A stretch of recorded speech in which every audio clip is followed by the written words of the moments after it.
This is a quick video just to introduce the blues scale. It's a great scale and it's so much fun. You can duet, you can play.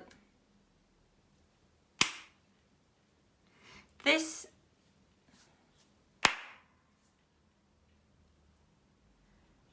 is a quick video just to introduce the blues scale.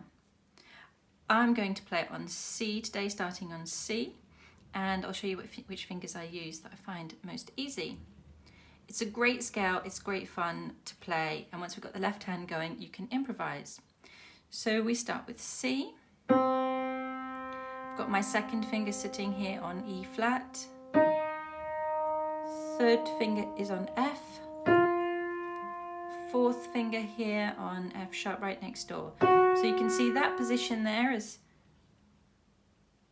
a bit of a distance here between 1 and 2, and then really squashed next to each other for 3 and 4. So the beginning of that scale again.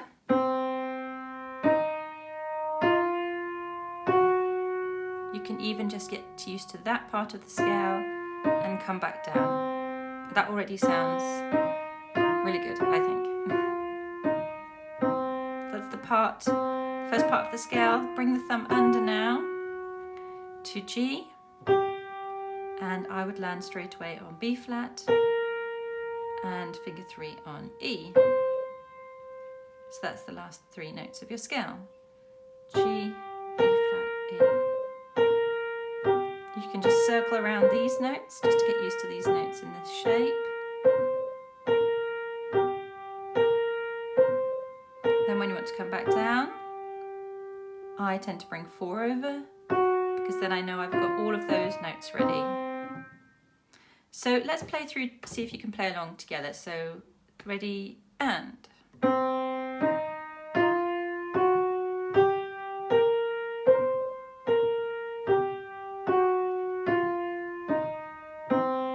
Same speed, ready and.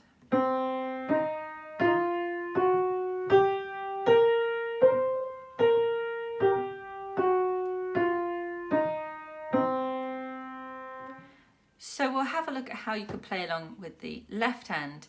Let's just use traditional accompaniment to start with. We're in the key of C, so we're going to use chords of chord 1, 4, 5 and 1. If you're not sure what that means, you can look at the other video about playing chords and scales and how you can accompany pop songs. So here we've got chord 1, but we will literally just play the intervals, which that's 2 notes. The distance between 2 notes, like this, harmonic 5th going to harmonic 6th. So it's just 1, 2, 3, 4, 5, and then harmonic 6th. It's a really nice straightforward accompaniment. You can move between those. The same pattern then goes to chord 4. Later on we'll have chord 5, chord 4, chord 1. Now, I tend to not use that fingering. I stretch open the lower part of my hand so that I can have finger 2 going to 1. I find that most easy. But I think for the purpose of this video, I'm just going to line my fingers up, then you can see how easy it is to find, and then you just open the thumb. Later on, if that's okay for you, if that's easy, I would recommend that you use 2 going to 1. So to make this into the 12-bar blues, we're going to have each of these notes is considered crotchet, so beat 1, 2, 3, 4. That would be 1 bar. Okay, so let's count through these bars, and you can map out how many times we have these repetitions. So bar 1, I'll take it a bit slower. Bar 1, 1. Bar 2. Bar 3.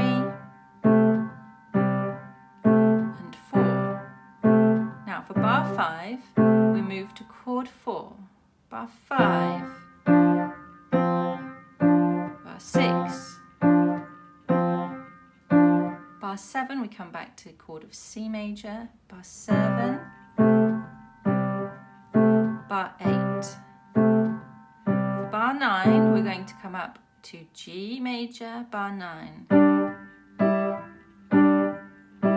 bar 10, is back on F, bar 11 is back on C, and bar 12. So that's how how we get the 12-bar blues. So how many repetitions did we have? Let's count them through as how many bars we've got. So on C, bar 1, 2, 3, 4. 4 bars on C. Move to chord 4. So this is F major. We've got 2 bars repeated here, back to the key of C, the chord of C, 2 bars here. Next we go to chord 5, which is G major, 1 bar here. Chord 4, 1 bar here. Chord 1, 2 bars here.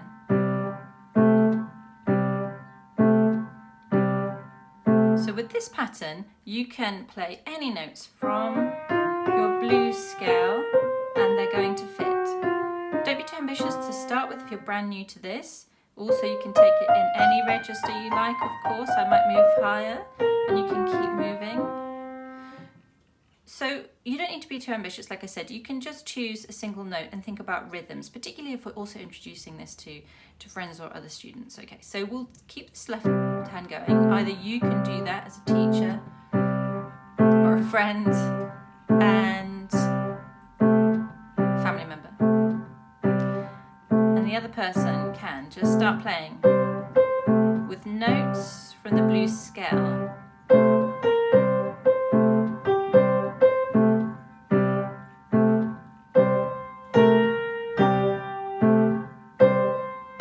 Change the left hand. You could literally just play the scale.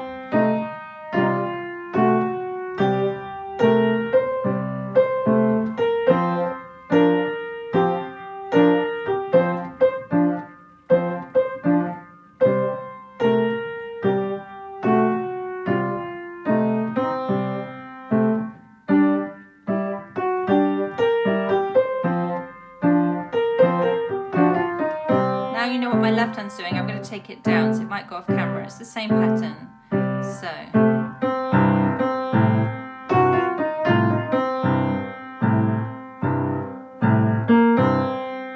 I'll see, I just really want you to focus on how you can use this right hand. You can just play the scale or maybe a different rhythm.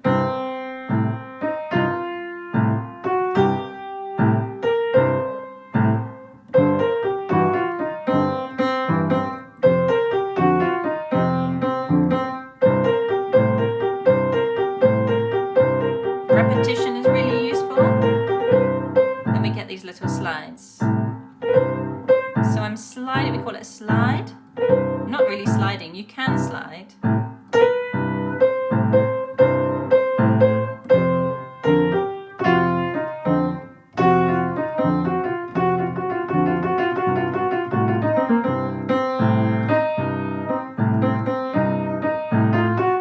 That could be a slide. You could literally slide a finger. We don't do that in classical repertoire, remember? So it's just the blues. You can start to add extra notes. I'm sliding here, or a rolling, and I just keep repeating my top note.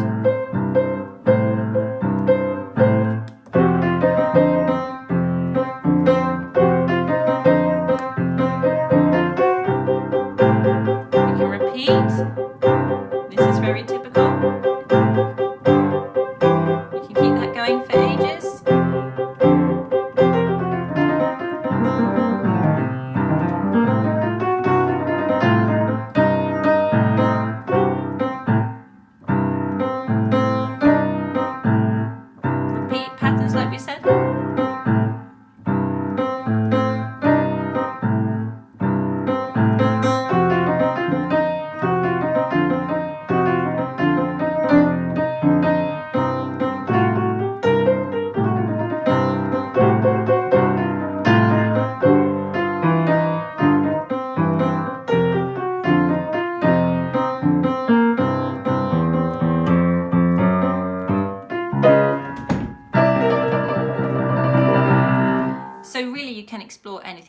quite simple if it's for you and you're feeling a bit nervous, or if it's for a family member or for a student. You just keep that left hand going for them, or you keep that going yourself, and you can literally start out with like a call and response. Have a play around, just choose notes from the scale. Okay, if you want to do a little bit more with some riffs, here we go. You could have, this is one of my favorites.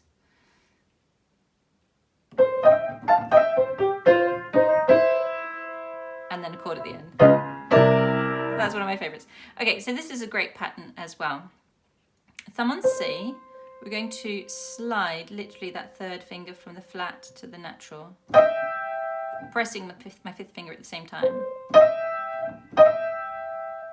So we've got hop to the notes above, slide again, open the hand, C, G. I would jump and have F and C, E flat and C, and land there.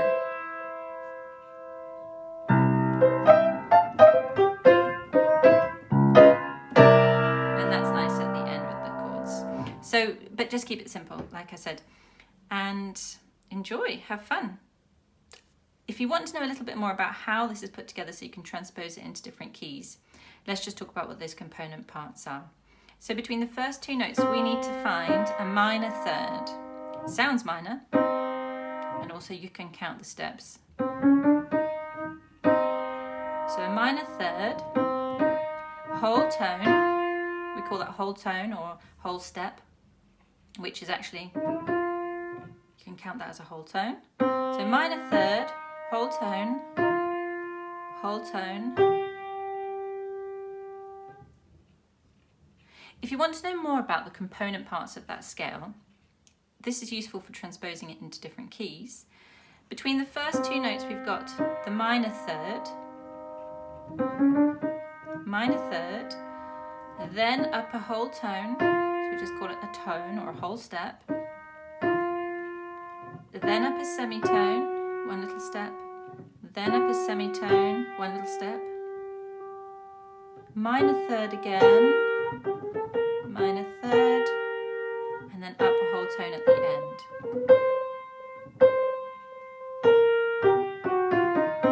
So minor third,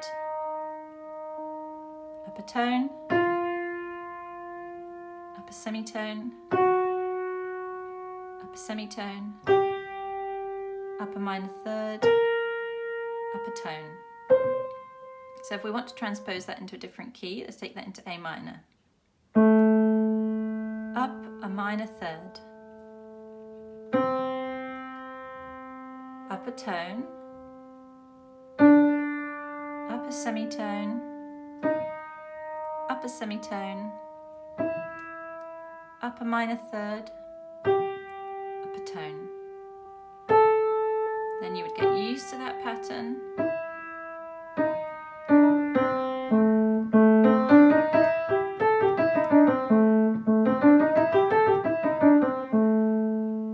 Transpose that into any key you like if you just think about that formula. Have fun!